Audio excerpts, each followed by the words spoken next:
Olá pessoal, nós estamos aqui hoje para um podcast muito especial. Me sinto honrado de estar aqui com uma galera aí que vai falar para vocês sobre algo muito, apesar de complexo, muito especial e que nós precisamos como justiça, como sociedade, como Estado em geral, falar sobre isso. Nós estamos aqui hoje num podcast para falar sobre a política nacional para a população em situação de rua, o papel do judiciário, quais são os trabalhos, as ações que podem ser feitas aí para com essas pessoas, para que a gente possa ter um olhar mais humanizado. E para isso eu vou estar recebendo aqui convidadas especiais, convidadas que estão diariamente envolvidas nesse tipo de trabalho e nada melhor do que elas mesmas para se apresentar, para falar para vocês um pouquinho da história, da jornada delas nessas atividades, e para mim é uma honra recebê-las. Mas assim, gente, qual é o nosso papel hoje aqui? É falar um pouco mais sobre a luta pela inclusão das pessoas em situação de rua, qual é o nosso papel como Estado, como sociedade, para que a gente possa levar justiça social a essas pessoas. E nós vamos hoje aqui falar um pouco mais sobre esse trabalho que já está sendo realizado e também sobre as ações aí de pessoas que estão envolvidas nesse trabalho, tá bom? Então aqui eu quero primeiramente agradecer a presença da Érica Silva Menezes, ela que é analista judiciária do TRT11, né? Trabalha aí na parte de serviço social. Érica, seja bem-vinda ao nosso podcast. Muito obrigada, Matheus. Queria que você falasse, quem é a Érica, né? Para que as pessoas possam conhecer a Érica, qual a sua atividade hoje, sua formação. Pronto, eu sou Érica, né? Como o Matheus falou, sou assistente social, então atualmente eu estou no cargo de serviço social de analista judiciária do TRT11, e o serviço social do TRT11, eu juntamente com a Iracema, nós formamos esse serviço social que atua diretamente na coordenadoria de saúde. Então, no TRT nós temos alguns trabalhos específicos voltados para essa área de saúde. Porém, nós também participamos de alguns comitês ou então comissões que somos colocados, e um desses comitês é justamente o Comitê de Atenção a Pessoas em Situação de Rua. E aí nós somos membros desse comitê, e hoje a gente vem justamente mostrar um pouquinho o que é esse comitê, quais são as principais funções e qual é essa cooperação que precisa existir entre esses comitês, né, de atenção às pessoas em situação de rua, tanto com as organizações da sociedade civil, quanto com as organizações governamentais. Olha só, que chique, hein? E aqui do outro lado, ó, e falar em chique, olha esse nome, hein? Anaie Samara, Itaporã, Campos Rocha. Bom dia, seja bem-vinda. Bom dia, Matheus. É um prazer estar aqui. E eu sou oficial de Justiça Avaliadora Federal há mais de 30 anos do TRT. Olha. E trabalho em voluntariado com as pessoas em situação de rua há algum tempo já. Principalmente depois que me engajei em trabalho voluntariado na FAC, nos focolares. Não tem assim instituições específicas, mas aonde o trabalho chama, né, de voluntariado. Então é com muita satisfação que eu estou aqui para dar um pouquinho da experiência, um pouquinho do conhecimento que a gente pode compartilhar para que as pessoas se sensibilizem com essas pessoas, porque não é fácil. Olha que legal, legal receber você aqui até como uma servidora do tribunal, né, para que a gente possa incentivar também, né, outros servidores a apoiar, né, essa causa, né. Muito obrigado pela sua presença. E aqui nós temos também a Adriele Carvalho Batista. Adriele, fala um pouquinho aí sobre você. Bom, você já me apresentou, né, mas eu vou falar um pouquinho a mais. E primeiramente é uma honra também estar aqui. Eu quero agradecer o convite, né, das meninas lá do comitê, em especial a Érica e a Iracema, sempre muito sensíveis, né, então hoje faço esse trabalho já há muito tempo, né, não era para falar a idade, né, mas eu tenho hoje 35 anos, então eu trabalho com o público da população em situação de rua desde os meus 15 anos, então já vi muita coisa, né. Hoje, especificamente, eu atuo como coordenadora de projetos da Associação Aliança de Misericórdia, é uma OSC, mas também é uma organização da Igreja Católica, nós somos uma comunidade católica. Hoje, trabalhamos diretamente com a Arquidiocese de Manaus, e a gente tem tanto a parte da espiritualidade, a questão da evangelização, quanto a parte social, que é tão importante. E hoje a gente tem um projeto que se chama Casa Restaura-me, da Aliança de Misericórdia, onde eu atuo, e lá a gente trabalha diretamente com essa população.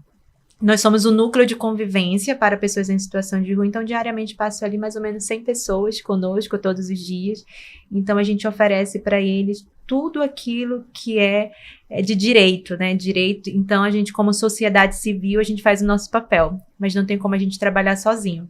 A gente precisa de mãos, a gente precisa de rede, né? A gente precisa da assistência, a gente precisa da saúde, a gente precisa dos servidores, dos voluntários, né? Então, para nós, é muito gratificante o trabalho que a gente faz. Que legal, gente. E assim, pra gente começar, né, que eu tô já curioso para saber algumas coisas de vocês, não tem como iniciar também sem agradecer a coordenação do Comitê de Atenção a Pessoas em Situação de Rua, né, o presidente, desembargador Davi Alves de Melo Júnior, né, que é o presidente ali do comitê, ouvidor regional. Tem aqui os membros também do comitê, a Neila, a Mônica, a doutora Carla, né, também que faz parte, a Iracema, que está aqui conosco ali nos bastidores, ali só de olho, a Érica, o Oswaldo. Nós temos pessoal também da equipe aí, da ouvidoria. Então, obrigado, né, pela oportunidade de estar aqui hoje para a gente falar de algo tão bonito, né, que é esse trabalho que vocês já estão realizando, e eu quero saber um pouquinho mais sobre isso, né? E para começar, eu queria, Érica, que você contextualizasse um pouquinho, né, da atividade do comitê, até para a gente chegar um pouco mais sobre as ações que já estão sendo feitas, dessas parcerias, né? Eu vi também aqui as meninas que já estão fazendo um trabalho há tanto tempo já com as pessoas em situação de rua. Então, fala pra gente um pouquinho aí sobre esse trabalho, sobre a questão da resolução, né? Que existe uma resolução hoje também que direciona esse trabalho de vocês. Então, em 2021, o Conselho Nacional de Justiça, ele instituiu a Política Nacional Judicial de Atenção a Pessoas em Situação de Rua, 425 de 2021. Essa é a resolução que institui essa política. Com essa política, qual é o objetivo do CNJ? O objetivo do CNJ é da gente poder olhar essa população, e isso é uma pergunta importante da gente responder, porque muitas pessoas que prestam atenção que existe esse comitê, elas perguntam, mas o que é que tem a ver o tribunal com as pessoas em situação de rua? O que é que tem a ver o judiciário com essa política? Foi essa sensibilidade, assim, do judiciário que vem trazer essa questão de que essas pessoas, elas também precisam ser assistidas. Então, assim, tenho certeza que tanto a Adriele como a Anaí, que convivem com essas pessoas, elas sabem quantas portas são fechadas, né, para o acesso dessas pessoas a algumas políticas. Então, essa sensibilidade do CNJ, ela vem prever que os tribunais promovam a facilidade de acesso à justiça para essas pessoas, desde a questão da entrada aos prédios públicos, né, porque as pessoas em situação de rua, elas têm características próprias, e assim, elas não vão ter uma estrutura, por exemplo, de vestimenta, ou até mesmo de higiene, que as pessoas em geral de acesso aos prédios vão ter. Então, uma das questões da política é justamente que haja essa sensibilidade para atender essas pessoas, de não barrar a entrada delas. Então, é fazer normas operativas que promovam uma facilidade de entrada a esses prédios públicos do judiciário. Hoje, no TRT-11, nós já temos uma normativa operacional que prevê isso, e as principais características são de poder que essas pessoas entrem, mesmo que elas não estejam com a vestimenta completa, por exemplo, uma calça, alguma coisa assim, porque nós entendemos a questão das características específicas, não é? Mas isso não pode ser negado à justiça por causa disso. Então, que essas pessoas tenham acesso, que caso essas pessoas tenham algum animal de estimação ou algum volume, né, de uma bolsa ou algum papelão, que possa ter um local de armazenamento. Então, quando foi instituída essa política, no mesmo ano teve uma resolução administrativa do TRT-11 na qual compôs o comitê. E daí que começaram os trabalhos. E o primeiro trabalho foi justamente fazer essa norma operacional que preveja esse fluxo. Então, nós temos, né, um fluxo que prevê assim, a entrada deles de um primeiro atendimento juntamente com a ouvidoria, né, na qual a Cláudia é bem participativa nisso, e aí poder também caminhar para o serviço social da Coordenadoria de Saúde para a gente fazer um atendimento. E aí a nossa proposta do serviço social lá, nós não temos como acompanhar essa pessoa, porque realmente não é o nosso trabalho enquanto serviço social do tribunal. mas é justamente que a gente faça essas conversas com a rede para poder fazer esses encaminhamentos, né? Fazer orientações e fazer encaminhamentos. Então, essa norma operativa vem justamente nisso. Outras propostas, assim, tanto da resolução CNJ quanto da resolução administrativa do TRT, é que nós estejamos também participando de mutirões, né? Que nós possamos participar de mutirões, tanto que sejam em uma instituição específica. Por exemplo, nós tivemos o contato com a Aliança de Misericórdia e daí nós pedimos para eles fazerem uma listagem de pessoas que têm alguma questão trabalhista para que a gente possa acionar pessoas responsáveis para atender essas pessoas, entendeu? Então, isso é uma das atividades que são propostas pela resolução, como também mutirões maiores. E aí é nisso que depois a gente vai até trazer que há uma previsão de acontecer em novembro, juntamente com outras instituições. Então, resumindo, o comitê ele tem justamente isso: promover o acesso da população em situação de rua à justiça, né, ver suas características específicas, entender o que é essa população para saber o que eles realmente necessitam, e fazer contato tanto com organizações governamentais quanto com organizações da sociedade civil, para nós compreendermos a realidade do município e do estado e poder fazer os encaminhamentos necessários, caso chegue para nós algum atendimento, e também trabalhar nesses mutirões de forma a levar serviços para essa população, tanto serviços do Poder Judiciário, quanto também serviços básicos, que são importantes, como serviços de corte de cabelo, esses serviços que são mais voltados para uma ação realmente social. Perfeito, perfeito. E você falando agora sobre mutirão, e aí eu queria ouvir um pouquinho da Anaye, que eu já imagino que já participou de muitos desses mutirões, assim, até você, com o seu olhar como servidora também, qual é o papel, assim, qual a importância, né, de as pessoas terem esse olhar voluntário também, né, de participar, de apoiar o comitê, apoiar instituições, né, como achei muito interessante quando você falou, assim, que são várias instituições, né, que você já trabalhou e trabalha. Como é que foi o seu início, né, com esse voluntariado, e convida também o pessoal aí para apoiar, né? Não, o olhar para as pessoas em situação de rua requer muito amor, muito carinho, porque às vezes a gente fala assim, por que você não se coloca na situação dessa pessoa?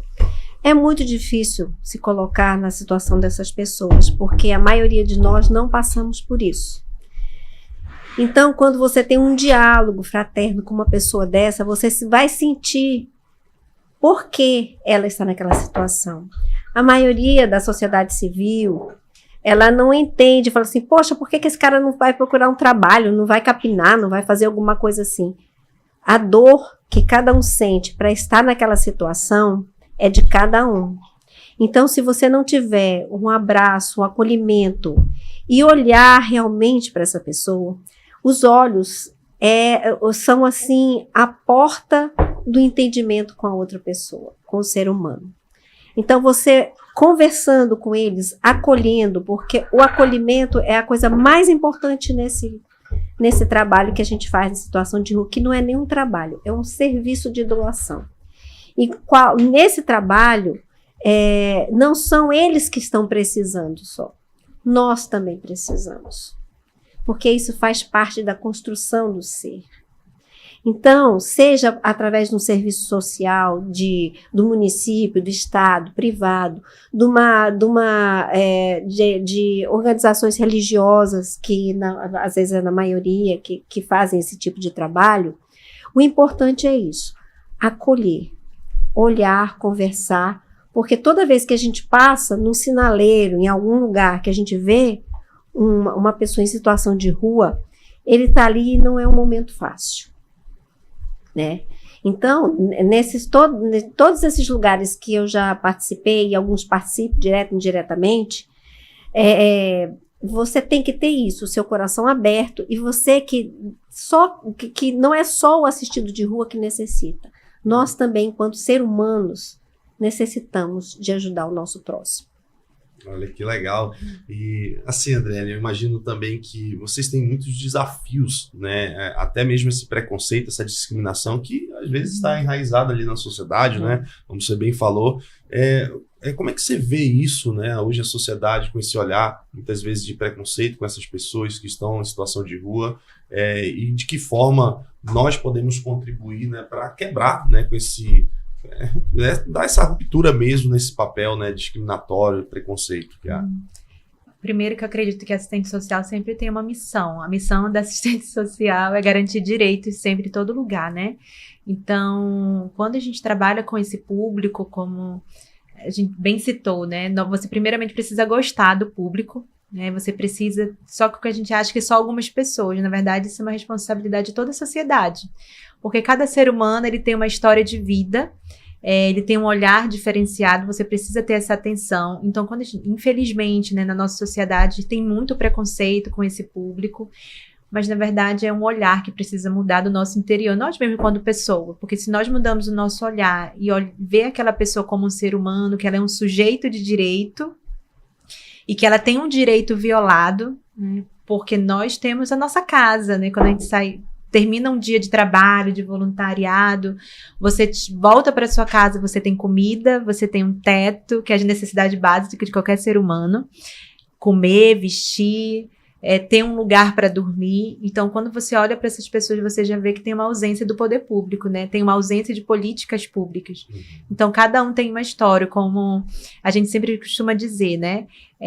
O indivíduo, ele precisa ser olhado de forma individual, não como um coletivo. O coletivo somos todos nós, quanto sociedade, né? Mas o indivíduo, ele precisa ser olhado. Então, o nosso olhar precisa mudar, ter uma sensibilidade. Eu acredito que o nosso papel hoje é esse, sensibilizar toda uma sociedade, que, na verdade, essas pessoas estão nessa condição por uma ausência do poder público, por uma ausência de políticas públicas. Então, nós precisamos ter essa sensibilidade de lutar por essas causas, né? Então, hoje a gente acompanha muitos usuários do nosso projeto. Então, quando ela chega, por isso o nome do nosso projeto é Restaura-me, porque a gente acredita na restauração dessas pessoas.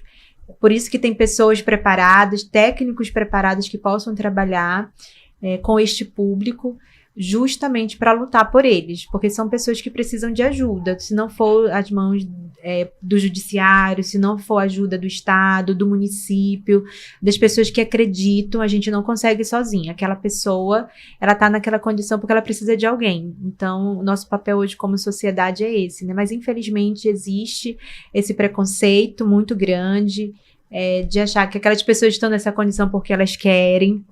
Então é muito comum, quando as pessoas não têm essa sensibilidade, elas falam isso: nossa, mas ela tá nessa condição porque ela quer, porque ela pode capinar, porque, né, e tantos outros nomes que a gente sabe que falam, né, mas na verdade não, né, são pessoas que têm uma história de vida e que precisam, de fato, de um olhar sensível às políticas públicas. Show. E é uma população heterogênea, né, Adriele? Eu acho que você, como muito experiente, assim, no trabalho com essa área, porque, por exemplo, mas ele não está trabalhando porque quer. Então, eu acho que um dos mitos que é bom também nós tentarmos, assim, sensibilizar um pouco para entender é que a população de rua, ela não são pessoas iguais dentro desse mundo de população em situação de ruas. Tem perfis diferentes, tem histórias diferentes, tem faixa etária diferente. Então, nós temos desde uma criança que vive em situação de rua até idosos que vivem em situação de ruas. Então, a gente realmente nós precisamos entender que há uma situação mais complexa do que simplesmente só a vontade daquela pessoa. Eu achei muito interessante a palavra que a Anaê usou, que foi nós precisamos acolher, a questão do acolhimento. E eu achei interessante falar sobre isso, porque é uma das expectativas dessa política, né? Dessa política de atenção judicial às pessoas em situação de rua. É porque, assim, eu não sou obrigado a atender. Mas será que você não é mesmo, entendeu? Aquela pessoa é um sujeito de direito, aquela pessoa é um ser humano também. Então, quando traz para o papel, quando traz para uma normativa legal, que foi como o CNJ trouxe, então ele já disse, não, você servidor público do Poder Judiciário, tem sim a obrigação de atender essa pessoa, se essa demanda chegar até você. E aí, um dos objetivos do podcast é justamente de tentar sensibilizar, porque eu também entendo que muito é por conta de um desconhecimento. Sim. Então, a gente não pode só tentar implantar políticas sem que as pessoas que vão trabalhar essas políticas conheçam, né, o perfil de quem vai ser Porque, na verdade, tem um atendido. medo, né? Tem pessoas que têm um medo da população. Isso. A gente sabe que a nossa sociedade hoje é uma sociedade que tá perigosa, né? Mais cedo eu falava com a Érica, que era justamente sobre isso. Ao longo dos anos, o perfil mudou. Você via pessoas mais idosas, né? Eu sou dessa época. Você via pessoas mais idosas, era um perfil diferente. Mas hoje eu percebo, né? Por tudo aquilo que nós acompanhamos, que é uma questão de saúde pública, né? Porque o perfil mudou. Antes você via a pessoa realmente que estava ali na rua por uma questão de desemprego, por conflitos familiares, mas hoje a maioria do público que nós atendemos enquanto Aliança de Misericórdia é um perfil que, infelizmente, tem a questão do uso abusivo de álcool e drogas. Então, existem muitos direitos violados, como, por exemplo, a questão da moradia, que é visível, né? Uma ausência da saúde muito grande, justamente porque a gente percebe que é uma questão de saúde pública. Porque hoje você acompanha uma pessoa que ela está em situação de rua e você começa a viabilizar direitos, que é o nosso papel, né? O acesso à educação, o acesso ao emprego, o acesso à moradia, aos benefícios, eventuais eles ou não. Mas você percebe como que você vai dar a assistência, que é o nosso papel enquanto OSC, uma assistência, mas nós identificamos que é uma ausência mesmo da saúde, justamente porque é uma questão pública de saúde. Sim. Justamente porque eles precisam ter um acompanhamento. Porque se a pessoa tem um acompanhamento do uso abusivo de álcool e drogas, logo em seguida ela consegue ter todos os direitos violados. Porque eu não consigo hoje, por exemplo, conseguir um trabalho para uma pessoa que está desempregada, né? Mas de repente ela tem outras questões que precisam ser trabalhadas, que é a questão da saúde. Então, o nosso papel, principalmente como instituição da sociedade civil, é também alertar a saúde quanto a isso, né? Alertar a sociedade, alertar o nosso Estado de que é necessário fazer algo para essa população nesse sentido. Show. Anaí, eu queria perguntar de você aqui, né? Principalmente por essa sua longa experiência trabalhando com pessoas em situação de rua. Ela falou algo sobre perfil, né? E a Érica também. E isso me chamou muita atenção, né? Esse perfil mudando, né? Hoje nós vemos cada vez mais jovens também, né? Que muitos deveriam, migrantes. né? Queria que você falasse sobre isso, sobre Migrantes, migrantes também. Olha, realmente, os desafios são muito grandes. São grandes porque, além de a gente saber que cada pessoa é uma pessoa, existem os problemas com a dependência química, e distúrbios mentais. Então, às vezes realmente muito peculiar de como tratar cada pessoa, né? Então, nos projetos que eu já trabalhei, nos lugares onde eu já trabalhei, porque a gente faz visitas aos albergues de crianças, dos idosos, né, são vários. Tem o albergue, o Bom Samaritano agora, que ele é voltado para pessoas que em situação de rua, para somente dormir, entendeu? Entra às 7 da manhã, entra às 7 da noite, sai às 7 da manhã. Lá eles convivem com as pessoas que estão lá para recebê-los, ajuda a colocar o jantar na mesa, ajuda a tirar. Eles ficam numa situação em que eles veem que eles também podem participar daquilo ali. Além de aquelas pessoas que estão ajudando eles também podem ajudar outras pessoas. E a partir daí, essa pessoa se alavanca para buscar um outro ideal, uma outra coisa. E lá é proporcionado que quem não tem identificação, aí o projeto ajuda. Outras instituições são tão carentes que precisam de material de limpeza. Então, as pessoas que são voluntárias, que acolhem aquelas pessoas em situação de rua e tudo mais, além disso, sabe que o material também é importante, entendeu? Aquela sopa que é distribuída para os assistidos de rua, aquilo é um acolhimento. Olha, é É muito difícil, eu não sei dizer aqui em qual distribuição de sopa já teve uma briga, uma coisa. Tem algumas pessoas que estão na situação de rua, porque ali não tem como se distinguir quem está bem e quem não está, leva a algum conflito. Naquele momento ali é incrível, parece que as pessoas estão ali para confraternizar. Uma união, né? É aquela vontade de, eu tô aqui, fulano, como é que você tá? E começa a você enxergar com outros olhos. As pessoas que não têm ainda esse momento vai chegar. Mas não deixe esperar para sempre esse momento, não. Procure uma instituição que você acha que acolhe essas pessoas em situação de rua. Veja o trabalho delas, porque tem gente que fala assim, essas ONGs, não sei como é que elas trabalham, o que eles fazem direito, não sei o quê. Esse é porque é católico, esse é porque é espírita. Gente, o que importa é o acolhimento, é o que você sente que o outro precisa melhorar, o outro precisa de uma situação em que ele tem estabilidade, para voltar para a casa dele, para voltar a trabalhar, para deixar dos vícios, entendeu? Mas todo o tempo você tem que acolher, e acolher com amor. Olha, a gente falando de acolhimento, Érica, e a questão da abordagem humanizada, né? Olhar, né, como um ser humano, que não é sobre cargos, né? Muitas vezes a gente está aqui, não, porque o fulano tem cargo, mas a gente fala sobre uma abordagem humanizada, né? De que forma isso pode impactar, né? Nós como judiciário, né? Aqui nós temos também a Naye, que é servidora, que está ali na rua, né? Pela sua função, né, como oficial de justiça. Mas eu queria te perguntar, né, de que maneira essa abordagem humanizada vai impactar, né, na eficácia do atendimento a essa população?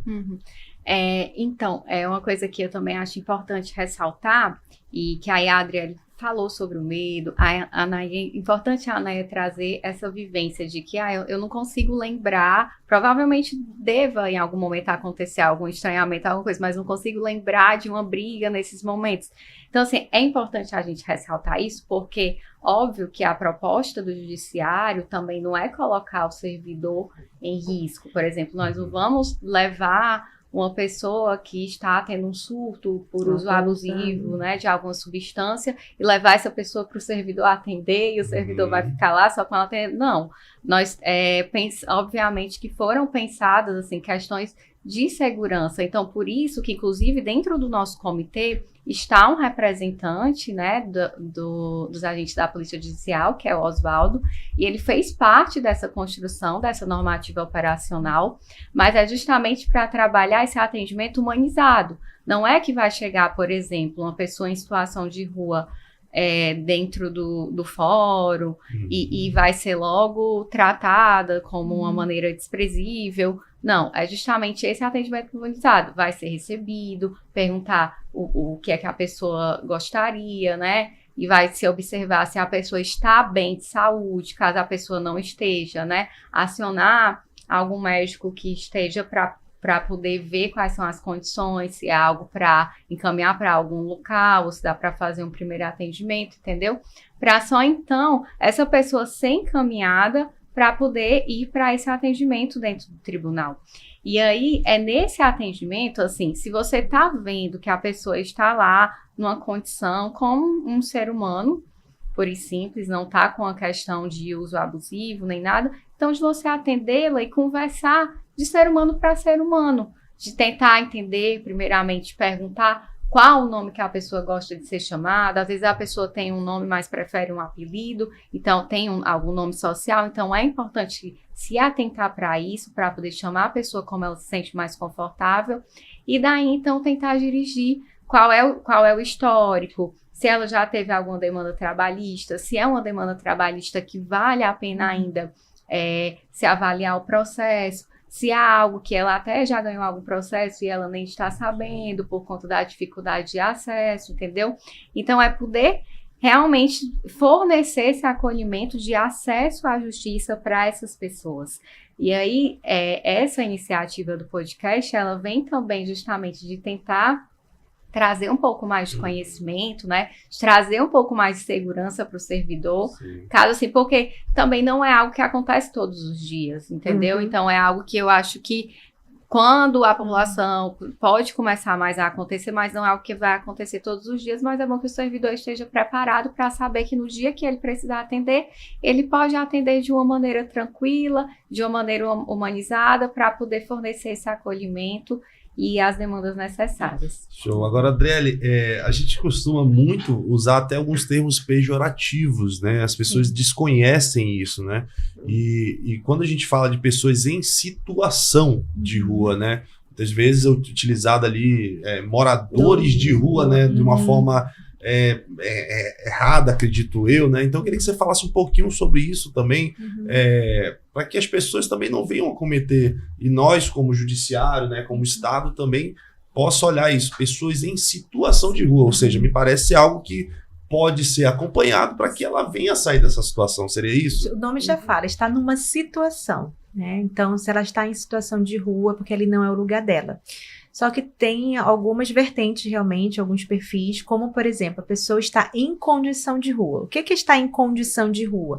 Você sabe que é algo passageiro.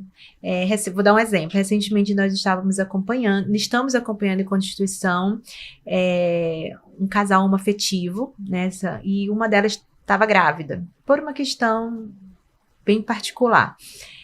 Quando ela chegou conosco, nós percebemos que ela não tinha muito tempo na rua. Foi uma questão de conflitos. E nós começamos a acompanhar essa pessoa enquanto instituição. Ajudamos ela em toda a gravidez. E nós percebemos que ela estava naquela condição, não era uma condição permanente, como tem muitas pessoas que já é uma condição permanente, né? Ela não, era uma condição, uma permanência, digamos que de pouco tempo.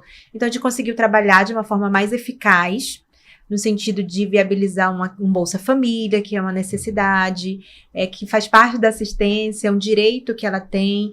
Então, a gente começou, inclusive com o Bolsa Samaritana, né, fizemos uma parceria em rede, ela conseguiu um espaço para alugar, nós conseguimos doações a nível de televisão, geladeira, cama, aquilo que é uma necessidade básica, que ela poderia estar ali na casa dela.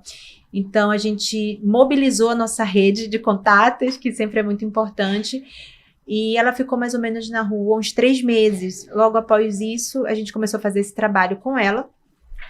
Ela acabou de ter o filhinho dela. Por conta disso, a gente trabalhou juntamente com o hospital, trabalhamos junto com o Conselho Tutelar, porque como ela estava em situação de rua, o que o Conselho Tutelar entendeu? Que provavelmente, se ela saísse da maternidade com a criança, ela iria voltar para a rua, então essa criança estaria ali numa situação que não era a condição dela, né, desamparada. Mas a gente, quanto instituição, trabalhou tudo isso. Então, ela estava numa condição de rua, e que nós conseguimos tirar ela dessa situação. Porque a gente entende que sozinha ela não conseguia, mas ela conseguiu a partir do momento em que a assistência entra em ação, a saúde entra em ação. Então, isso é muito importante. Sim. E tem outras pessoas que estão numa condição de rua permanente, justamente por vários conflitos. E às vezes é um conflito realmente familiar, às vezes é uma situação de uso abusivo de álcool e drogas. Tem um outro perfil que tem muitas pessoas que estão na rua pelo desemprego, pela falta de oportunidade, né?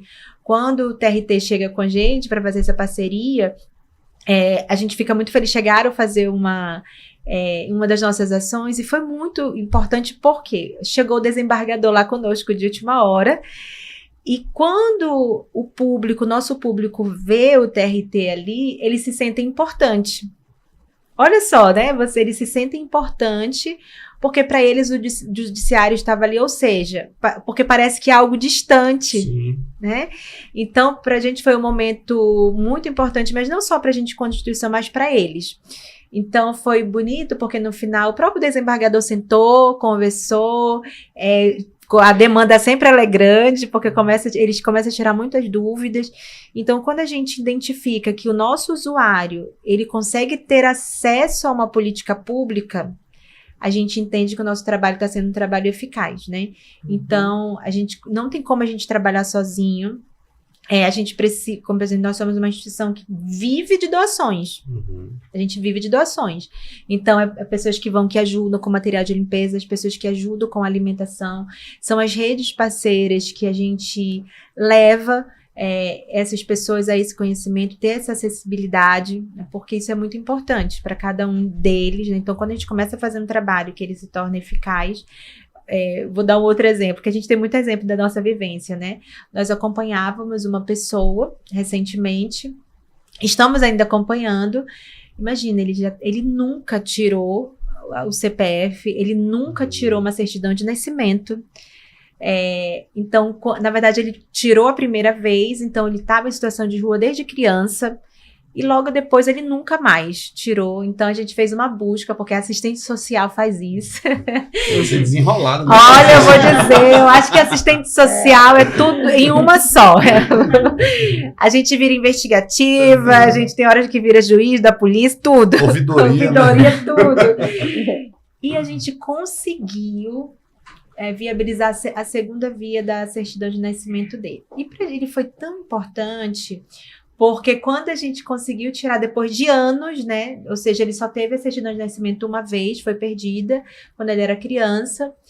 E no dia que ele chegou lá, a gente começou a fazer um trabalho de sensibilizar ele mesmo. A gente dizia assim, olha, você não pode beber, você não pode usar droga, porque senão a gente não vai conseguir levar você num órgão público. Porque a gente sabe, quando a pessoa está no efeito da droga, ela tem comportamentos disfuncionais, né? A gente sabe. Então, quando a gente começa a trabalhar isso, e ele dizia assim, mas vocês vão mesmo tirar a minha documentação? Pra gente é uma coisa tão simples, né? E a gente diz, não, a gente vai conseguir. E a gente conseguiu. No dia que a gente foi levar ele no cartório, ele foi arrumado, a gente arrumou ele, e a nossa educadora social acompanhou ele. Quando ele voltou com a certidão de nascimento, ele chorou. E ele pegou um papelão, e enrolou e colocou uma fitinha. E a nossa assistente social, que cuida diretamente deles, a Rose, ele chegou batendo assim no portão, sabe? Eu consegui, agora eu sou um cidadã, né? Eu consegui. E a gente ficou tão emocionado, porque pra gente, se a gente perder a nossa documentação, a gente vai no cartório e paga R$80. Pra gente que trabalha, né? Que a gente tem nossa vida, porque a gente perde as coisas, mas a gente consegue ter um acesso muito mais rápido. Mas para uma pessoa que a gente precisou procurar em vários cartórios e a gente conseguir tirar aquela certidão dele, para ele foi algo transformador. A partir disso, entra outros processos, no sentido de conseguir o RG, né? Que hoje mudou, né? A nomenclatura, que a gente sabe que é difícil de tirar. E vai passando, mas também tem umas questões burocráticas, que são meses, que infelizmente a gente precisa, que demora, né? Sim. Mas quando a gente olha para uma pessoa que mudou a vida dela por causa de uma certidão de nascimento, você fala, vale a pena o trabalho. Vale a pena o trabalho, porque a partir disso, eles se sentem acolhidos, eles sabem que alguém está olhando por ele, né? E aí a gente consegue fazer um trabalho. E que ele vai ter uma oportunidade. E aí, Ana? Emocionante isso, né? É muito emocionante. Porque quando você dá essas condições para a pessoa, ela se sente entusiasmada para buscar o melhor. Porque no nosso país, por mais breve que seja o cuidado das instituições com essas pessoas, ele sempre existiu. Mas a forma dessas pessoas chegarem e ter o alcance a isso é que realmente é mais difícil. Como ela está falando, a assistente social, ela é tudo. Ela é investigativa, ela é isso, ela é aquilo, ela vai, procura. Quantas pessoas, pessoas já conseguimos, o Bom Samaritano, como você viu, devolver pessoas para os lares, geralmente pessoas idosas, que achavam que a família tinha esquecido dele, entendeu? Dessas pessoas e tal, e é novamente acolhida. Por quê? Porque precisa entrar numa situação em que ele se localize, ele diz, eu existo, eu sou uma pessoa, eu tenho oportunidade, eu vou buscar o melhor. Eles conseguem emprego, eles conseguem se estabilizar. Entendeu? Só que, como a gente falou aqui, você viu no começo, o perfil dessas pessoas está mudando muito. É muita gente. São crianças, são mulheres. Famílias, né? Famílias na rua. Entendeu? Então, nesse movimento, a gente precisa de pessoas que realmente entendam, tenham empatia por essa situação. Porque a empatia, ela busca, não é só se colocar no lugar do outro, porque como eu falei, se colocar no lugar do outro é difícil se você não passou por isso. Mas tentar compreender quais foram os motivos que levaram a isso. Muita gente realmente por perda de emprego, questão de distúrbios familiares e tudo mais. Então, ele tendo uma identificação como cidadão, é um passo muito importante para que ele realmente se sinta dentro da sociedade, porque eles se sentem excluídos da sociedade. Tanto que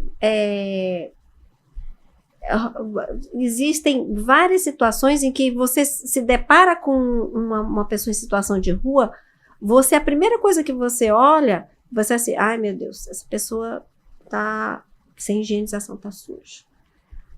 Mas não olha no rosto da pessoa. Não olha na feição da pessoa. Quando você fala bom dia, aí aquela pessoa, mesmo que acanhadamente, ela vai olhar para você e vai sentir que você está ali buscando alguma coisa, alguma forma de ajudar, né? É muito esse contato com... Eu há anos atrás, eu tinha medo, porque era uma pessoa que não era do meu convívio. As pessoas que não são do nosso convívio, a gente tenta não se aproximar muito, né? Existem várias situações, sim, que há um certo receio, mas a maioria das vezes, quando você conhece uma pessoa, que você passa por uma pessoa em situação de rua, você, com o olhar, você sabe que aquela pessoa está sentindo muita dor. E não é uma dor física só, é uma dor que vem lá de dentro, que precisa ser acolhida. Eu sempre bato nessa tecla, o acolhimento. O acolhimento. Pode sim. Você percebeu alguma mudança em relação, após a pandemia do Covid, a mudança de perfil na população? Só para eu colocar aqui no microfone, né? A Iracema, que também faz parte aqui desse grupo aí. Era para estar aqui, hein?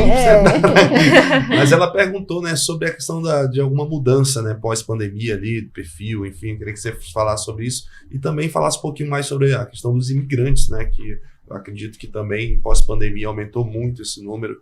E que é muito importante para o perfil de Manaus e Amazonas, essa questão da imigração. Manaus, Amazonas ali, Venezuela. Na pandemia, nós não paramos o nosso serviço, graças a Deus. Como eu falei, né, nós também somos uma instituição missionária, então os nossos missionários, eles não pararam o serviço, então todos os dias a gente continuou fornecendo para eles aquilo que era necessidade básica, que é a higienização, alimentação. Então foi um período difícil, mas como eu vou contar um testemunho, né? A gente chama de testemunho dentro da nossa comunidade. Nenhum usuário que nós acompanhávamos ficou com Covid. Se vocês me perguntarem, a gente não tem explicação. Nem os nossos missionários também pegaram Covid. Porém, após a pandemia, o que nós identificamos? Que famílias, na verdade, ficaram em situação de rua. Porque a gente sabe que o perfil da população de rua também está uma questão da extrema pobreza. Então, a gente percebe que houve desemprego em massa, pessoas que tinham seus pequenos negócios, acabou falindo, de empregos informais mesmo, né? Então, hoje a gente percebe que tem famílias na rua, o maior número de pessoas também que não são amazonenses, por exemplo, são os venezuelanos, que são muito gritante o número. Então, como que hoje nós trabalhamos na nossa instituição? A gente tenta enviar essas pessoas que vêm de outro país realmente para unidades que trabalham com esse público, porque a gente sabe que tem. E justamente foi uma forma da gente também, senão o nosso serviço, ele ia ficar um serviço de pessoas, como eu disse, estão ali naquela condição, mas que ela pode sair. Né, que às vezes, senão o nosso fluxo, né, de atendimento ia ser um fluxo em dobro. Então, quando chega uma pessoa que é migrante, a gente acaba encaminhando ela para serviços que realmente trabalham com essa população. Foi uma forma da gente tentar ali equilibrar, porque senão o número iria dobrar, mas são muitas pessoas. E eu falaria também daquilo de que eles também sofrem esse preconceito, né? Pelo menos a gente viveu isso, né? As pessoas que são daqui de Manauara, digamos assim, que estão em situação de rua, eles estão aqui, estão tirando o nosso direito, né? Mas por que eles falam dessa forma? Eu penso, né, daquilo que nós acreditamos. Porque eles já não, nos direitos deles realmente são muito violados. Então, quando eles veem uma política, por exemplo, dos venezuelanos, que acontece muito, que é uma política mais efetiva, eles se sentem excluídos também pelo poder público. Porque existe uma questão que muitos deles não conseguem, por exemplo, o Bolsa Família, porque eles perdem muita documentação. E para a pessoa estar lá conseguindo o seu benefício, ela precisa ter um documento de identificação. E quando se perde, precisa também de um novo prazo, um longo tempo. Então, existiu também ali uma forma de nós, como instituição, tentar administrar esses conflitos, porque eram conflitos muito grandes, né? Eles têm direito e a gente não tem. Olha, quando eles chegam... Tem uma flexibilização a mais para os venezuelanos, questão disso? Olha, eu penso daquilo que não... Sim, mas porque o perfil muda, né? Porque justamente já tem instituições, né? Por exemplo, assim, posso citar uma aqui, que é a Acnu. Eles trabalham diretamente com os venezuelanos. Então, é um perfil que você vê que chega a Manaus, que não tem para onde ir, né? A gente sabe como que ficou a nossa cidade. A gente tem uma missão em Boa Vista também, e sempre eu estou em Boa Vista. E quando a gente chega lá, é muito alarmante, porque aquelas pessoas estão numa condição de rua, porém também se tem outras formas de assisti-la, como por exemplo, elas já são inseridas no Cade Único, elas já têm imediatamente a questão de ser inseridas no Bolsa Família, coisa que é difícil para a população de rua, realmente, que é uma permanência. Justamente por conta da documentação, né, que essa acessibilidade fica um pouco difícil, e também, muitas das vezes, para incluí-la no cadastro único e também para ela conseguir rapidamente o seu benefício. Como assim, hoje toda pessoa que está em situação de rua, ela tem o direito do Bolsa Família. Ela ganha um valor de R$600. Então, se ela precisa estar sempre referenciada a um serviço, como uma OSC, ou como até mesmo no Centro Pop, que é da prefeitura. Então, se ela é referenciada, ela tem esse direito de ser encaminhada. Só que existe essa condicionalidade da documentação. Hoje é a nossa maior dificuldade, realmente. Por quê? Acessibilidade, aquela que já vai para assistente social, né? Por exemplo, a gente tem uma dificuldade a nível de certidão de nascimento. Às vezes a pessoa é daqui. Burocratização, demora. Tem pessoas que são de outro estado, são de outro município, demora. E quando se chega à certidão de nascimento, a gente precisa por um outro passo. Mudou agora o registro geral, né? É assim que chama. E também demora. Porque a gente precisa encaminhar essas pessoas. A gente tem uma parceria muito grande com a Sejusc, a parte da Sejusc. São pessoas maravilhosas que nos ajudam muito, porém a gente barra em algumas burocracias. Como, por exemplo, a gente só consegue hoje tirar o RG dessa pessoa se ela for no PAC da Compensa. Mas o nosso público, ele fica no território central. Né? Então, a gente como instituição, a gente precisa pensar no plano do A ao Z. Tem pessoas que realmente não conseguem ir sozinha, então a gente precisa arrumar tempo para ir, porque a gente trabalha com o indivíduo. Tem pessoas que a gente muitas das vezes precisa tirar dinheiro do nosso bolso para ela pagar a passagem dela, para ela ir, para ela voltar. Então, eu tô falando daquilo que nós, como seres humanos, fazemos. Porque a gente entende que aquela pessoa precisa da documentação. A partir disso, aí demora. 1 mês, 2 meses, 3 meses. Então, muitas das vezes, um processo de retirada de documento para uma pessoa que está em situação de rua, ela, no mínimo, dura de 6 a 8 meses. E mais complicado ainda quando essa pessoa não é nacional. Isso, então... Quando é imigrante. Né? E é difícil. É difícil. Porque todo mundo tem direito, né? Então, assim... Mas aí, muitas vezes a incompreensão das pessoas também é justamente por isso. Por que ela não ficou no país dela? Por que ela veio pra cá? Né? E aqui a gente já tem problemas. Acontece que nós temos que acolher se nós estivéssemos nessa situação também, né? Como tiveram, por exemplo, os haitianos, o que aconteceu no país deles, que eles vieram para cá, que a Caritas também acolhe até hoje os haitianos que ficaram aqui. E, no entanto, nenhum ficou em situação de rua. Então, também depende muito essa questão da imigração, das pessoas, e da migração também, que muita gente que vem dos estados do Nordeste para cá, atrás de trabalho, e acaba chegando aqui, não é aquilo tudo que elas esperam, e acabam ficando em situação de rua. Muita gente. Como a gente fala, né? O perfil, ele é isso. Imenso, e tem gente e a gente vê situações difíceis, como que tem gente que tem uma documentação, mas não quer mais usar aquela documentação. Então, o que você vai dizer? Tem alguma coisa errada. Tem um passado aí que ele não quer mostrar. Então, é tudo um cuidado que tem que ter. Que a gente tem que ter, né? Que todas as pessoas que trabalham nas instituições, nas associações, em tudo, tem que ter muito cuidado com isso. Agora, o que preocupa mesmo é que realmente esse número de pessoas vem aumentando. Vem aumentando. É isso que eu ia perguntar para vocês, assim, né? Vocês fazem esse trabalho de acolhimento e tudo, mas também tem a causa ali, né? Para não ser aquele papel do enxugar gelo, né, que muitas vezes é feito, né? Quais são, até da pergunta aqui que eu tenho já é sobre esse ponto, eu acho que a Erika também pode colaborar com isso, né? O impacto da integração, né, de outros órgãos também, né? Não só questão de saúde, de justiça, mas para que também possa se evitar que esse funil, né, acabe acontecendo cada vez mais pessoas entrando em situação de rua.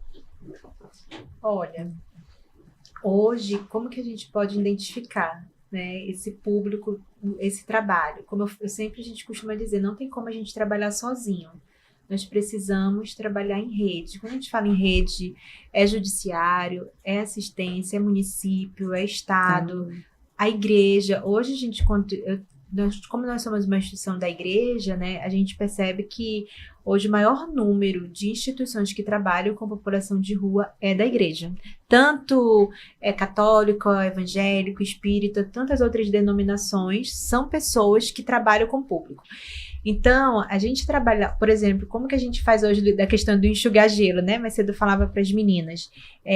A gente não tem abrigos em Manaus que comportem ou casa de passagem, ou albergue. Por exemplo, em Manaus, uma capital gigantesca, nós não temos um albergue.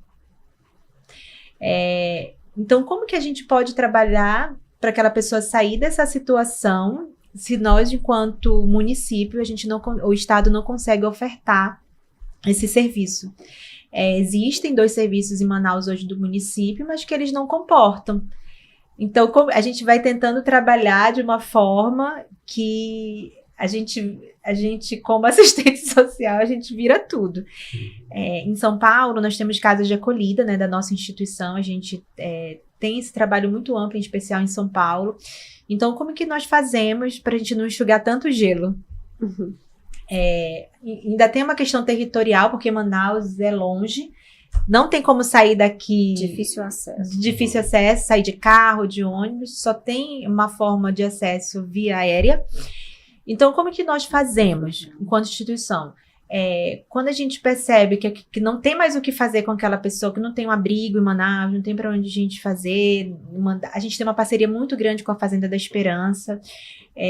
Então, como que a gente faz? A gente encaminha para São Paulo, para uma das nossas casas. E como que a gente faz a nível financeiro? A gente precisa de pessoas de bom coração, de pessoas que acreditam na obra, que acreditam na instituição, e muitas das vezes a gente acaba pagando passagens aéreas para essa pessoa ir, para nossas casas de São Paulo, porque aqui em Manaus a gente não tem essa condicionalidade. Então, Lá para a tem gente mais nos. estrutura, Sim, então? nós temos mais estruturas, né? São Paulo também é uma capital grande, né? Tem muitos serviços para a população em situação de rua. A gente tem uma casa, como eu falei, nosso projeto lá, diariamente a gente acolhe 600 pessoas, de 500 a 600 pessoas diariamente, né? Então, é um trabalho que não para. Então, a partir disso, nós encaminhamos de lá para nossas casas de acolhidas, que ficam em alguns interiores de São Paulo, que aqui em Manaus a gente não tem. Por quê? Porque a gente entende que as OSC, né, as organizações da sociedade civil, elas são uma rede de complemento. E deveria ser assim. E em Manaus a gente não consegue. A gente vê essa ausência do poder público muito grande. Então, a gente vai trabalhando como a gente pode e da maneira que a gente vai encontrando. Então, a gente está com uma pessoa que está lá conosco, né? Os missionários acolheram, um jovem. É um jovem que o perfil dele sempre foi da rua desde criança. Uma outra instituição acompanhava ele. Ele cresceu, né? Infelizmente, por uma situação do tráfico. O tráfico acabou pegando ele, né? Hoje ele tem os braços bem deformados. Mas foi uma pessoa que a gente começou a trabalhar. E hoje ele está morando na casa dos missionários esses dias, para que a gente possa encaminhar ele para a nossa casa de acolhida. Porque a gente olha e vê essa ausência do poder público muito grande, que não tem para onde mandar. E a gente não pode perder essa vida. A gente não pode perder essa pessoa. A gente não pode terminar com o trabalho que a gente começou e tem sido positivo até aqui. É uma pessoa que não está usando droga, é uma pessoa que precisa da nossa ajuda, é uma pessoa que precisa das políticas públicas. Então, o que a gente começou a fazer com ele? Começou a tirar documentação, a gente está aguardando a documentação, só que para viajar, ele precisa de uma documentação, então a gente precisa esperar a documentação chegar, que dura mais ou menos 2 meses, 3 meses, para a gente poder enviar para uma das nossas casas que fica em São Paulo. É a única forma que a gente encontra. Então, essa questão realmente do enxugar gelo, às vezes, é complicada. Então, assim, Matheus, sobre essa questão das redes, de como a rede funciona, de quais são os órgãos e tudo, é importante também nós ressaltarmos, porque uma das propostas também do comitê é de que os comitês, eles tenham, por exemplo, catalogado quais são as instituições que trabalham com essa população para poder fazer justamente essas parcerias. E aí, a ideia é tanto que as parcerias aconteçam com organizações governamentais e também com organizações que não são governamentais, como no caso foi justamente essa proposta, assim como nós já fizemos algumas atividades com a Aliança de Misericórdia e também descobrimos a ação que a ANAIE traz e também tem conhecimento. Nós pensamos em trazer esse primeiro podcast com a participação das organizações não governamentais que nós já temos algum tipo de relação. Mas a ideia também é que no dia 18 nós possamos ter uma participação de órgãos governamentais, de alguns representantes que nós estamos organizando. E por que é importante a parceria do comitê com essas redes? Como o próprio comitê já diz, o comitê ele não tem aquela função, ele não tem a atribuição de acompanhar, encaminhar as pessoas em situação de ruas como as suas instituições têm. Inclusive, os servidores do Poder Judiciário não vai ser essa a função deles, né? Apesar de ter que acolher bem quando receber alguma demanda. É fazer o seu trabalho, sim, naquela proposta, mas ter essa sensibilização de qual é esse público, de qual a demanda desse público e quais são as pessoas que trabalham com esse público.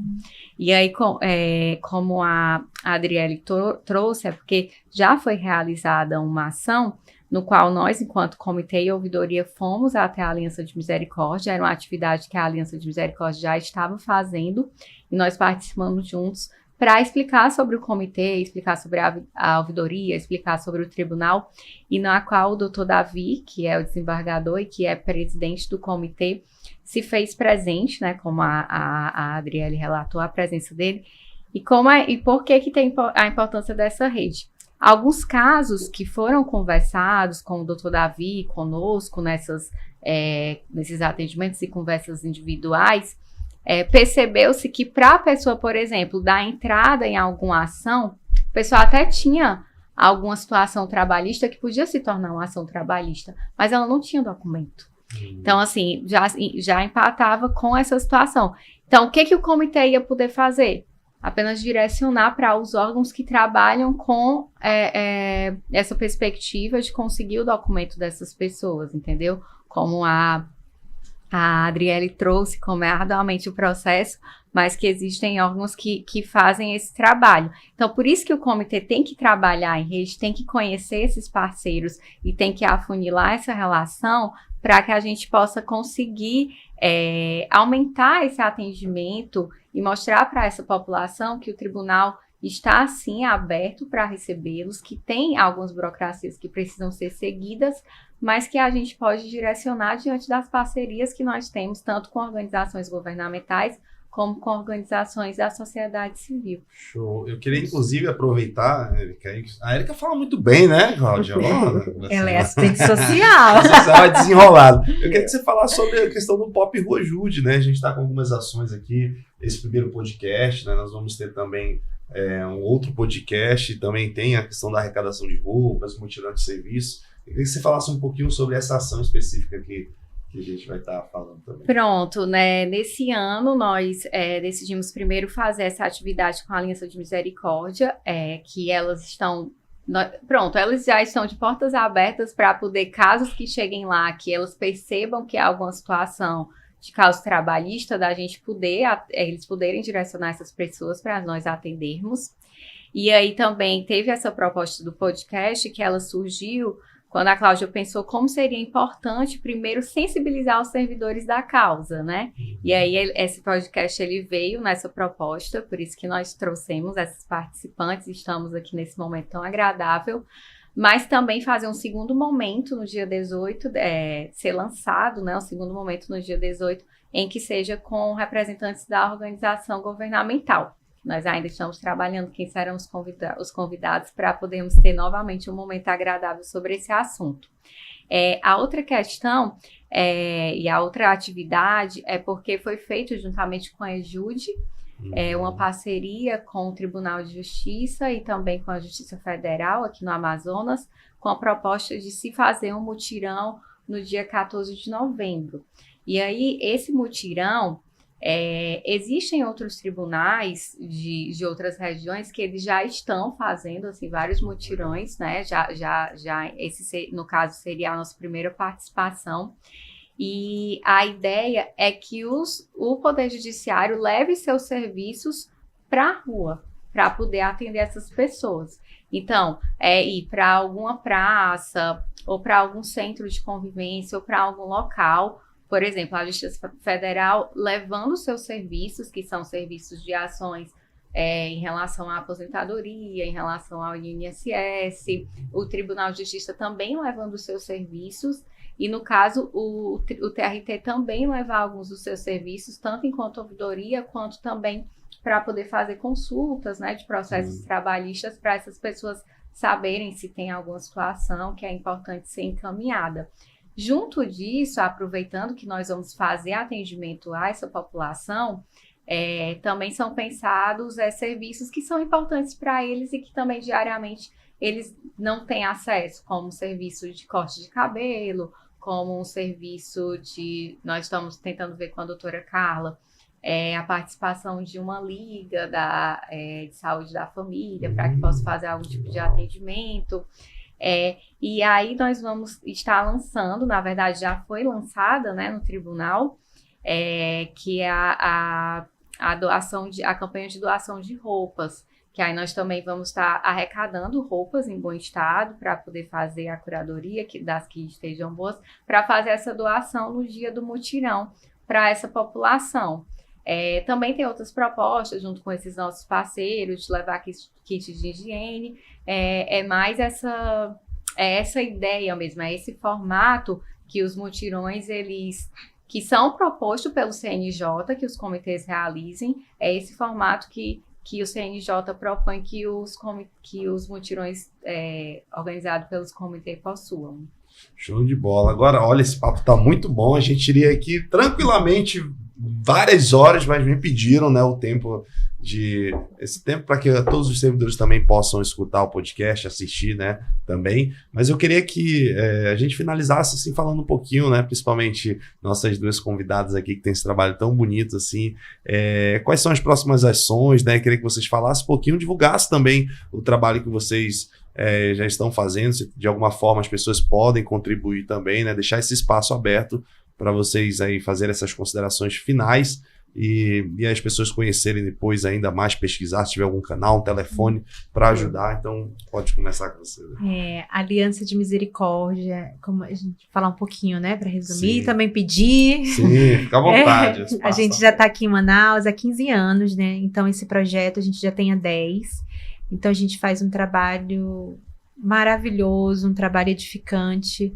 A gente acolhe todos os dias, né? De terça a sexta-feira, 100 pessoas diariamente, pessoas que têm acesso ao setor psicossocial, às suas necessidades básicas de alimentação, higienização, encaminhamentos para redes parceiras. Então, para que esse trabalho continue, a gente precisa de pessoas que acreditam na obra, que acreditam nesse projeto, são pessoas que, nossos mantenedores, né, pessoas que possam doar roupas, pessoas que possam doar alimentos, pessoas que também possam doar valores em espécie, que a gente consegue pagar os nossos colaboradores, né, hoje a gente faz esse trabalho.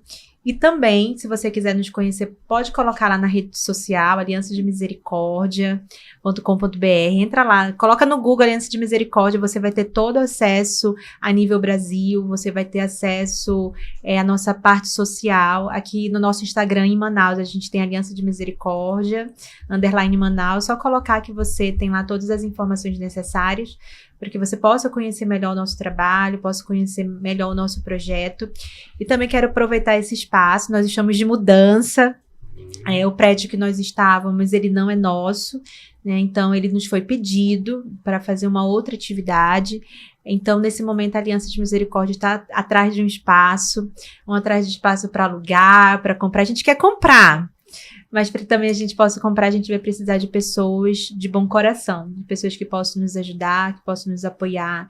Então, você que está ouvindo esse podcast, pode ser que você viu uma casa, pode ser que você tenha um conhecido. Nesse momento, a gente precisa de forças, né, de toda a sociedade, porque é um trabalho que precisa ter continuidade. Então, eu quero aproveitar e pedir, né? Pedir mesmo para que a gente não possa terminar o projeto, mas que a gente possa dar continuidade no projeto que tem impacto tão significativo para toda a sociedade. Show. E tem aí alguma página, algum lugar aí que as pessoas podem... Nesse momento, as pessoas têm mais acesso ao Instagram, né? Pode colocar lá Aliança de Misericórdia, _Manaus, que você pode nos seguir. Lá tem todas as informações de contato, como que você também pode nos visitar. Até final do ano, a gente está lá na Avenida 7 de Setembro, 2175. Fica bem em frente à cadeia pública desativada. Você que quer ser um colaborador, um sócio, você que quer ser um voluntário, você pode nos procurar. Então, nesse momento, a gente precisa de pessoas que acreditam mesmo na obra. Hoje, nosso maior número de pessoas que ajudam mesmo são nossos voluntários. Então, todos os dias tem voluntários na nossa casa. Nós somos, nesse momento, 9 colaboradores, mas diariamente a gente tem mais ou menos 5 voluntários por dia. Né? Então, porque a demanda ela é muito grande. Imagina, a gente tem 100 pessoas para cuidar todo dia. E é do café, o almoço, higienização. Então, a gente precisa dos voluntários, né? Um voluntário, às vezes, que é um professor, às vezes um voluntário que é um cozinheiro, um voluntário que quer conversar, que é um psicólogo, né? Todo voluntário, ele é bem-vindo para cada um de nós. Show, perfeito. Obrigado. Pois são várias as instituições que trabalham nessa questão do acolhimento do assistido de rua, né? O meu trabalho principalmente é ligado à Fundação Allan Kardec, né, na diretoria da DAEA, que dá o acolhimento aos assistidos de rua, principalmente na própria instituição, às segundas e quinta-feiras, que são a sopa. E lá os assistidos têm a oportunidade da higienização, de uma harmonização e aqueles que também precisam abrir o seu coração, sempre tem alguém lá que possa atendê-los, né? E também existem os mutirões para a questão de identificação, questão da cidadania. Sempre nós temos isso lá.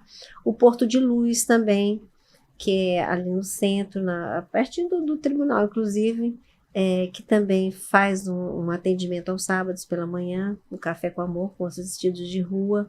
Temos o Amor em Ação, que quando, por motivos institucionais, a FAC teve que desativar esse serviço por causa da pandemia, então teve um grupo lá de dentro que falou assim, não, nós não vamos parar, e não paramos. Então, esse grupo, inclusive, até hoje tem muita força, está trabalhando lá também, né?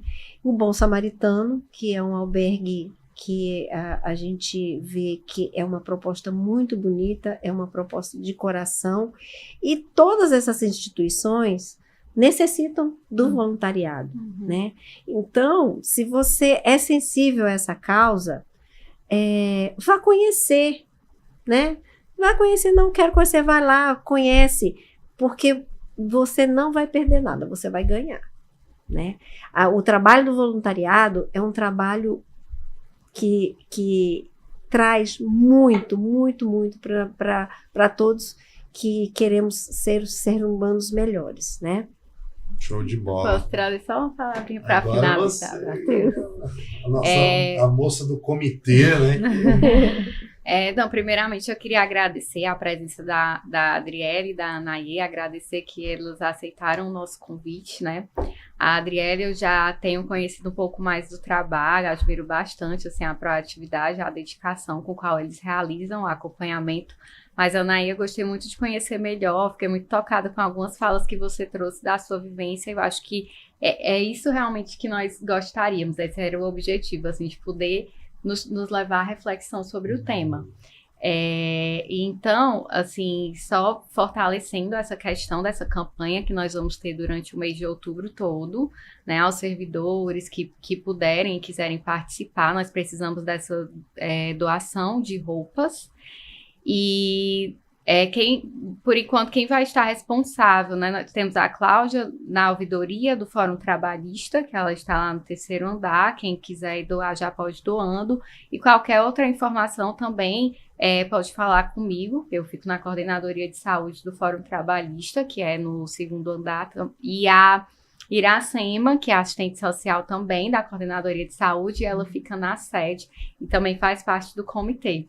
Então, por enquanto, nós temos essa representação principal para poder estar tanto recebendo as doações, quanto dar uma orientação para quem queira mais informações.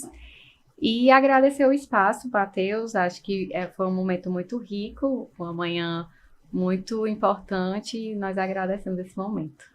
Show, eu que agradeço, fiquei muito sensibilizado também com a temática e me coloco também à disposição, né, não só como servidor, né, do tribunal, ali a gente está hoje estamos como diretor de comunicação, então o meu papel também lá é poder divulgar essas ações, né, realizadas pela ouvidoria, pelo comitê e também os parceiros, né, e também coloco à disposição aqui o espaço, né, para sempre que precisarem aí também, para a gente falar sobre essas temáticas que eu acho tão importante e agradecer ao comitê, à ouvidoria, e nós estamos com essas ações, lembrando que nós vamos ter um próximo podcast, né, que vai ser divulgado no dia 18. Nós temos também as ações, as atividades relacionadas à arrecadação de roupa, mutirão de serviços e todas essas informações nós vamos divulgar também no nosso portal do TRT11. Lá você vai encontrar as informações sobre essas ações, de que forma você pode contribuir. Nós vamos também colocar nas nossas redes sociais, Instagram, TikTok, YouTube, enfim,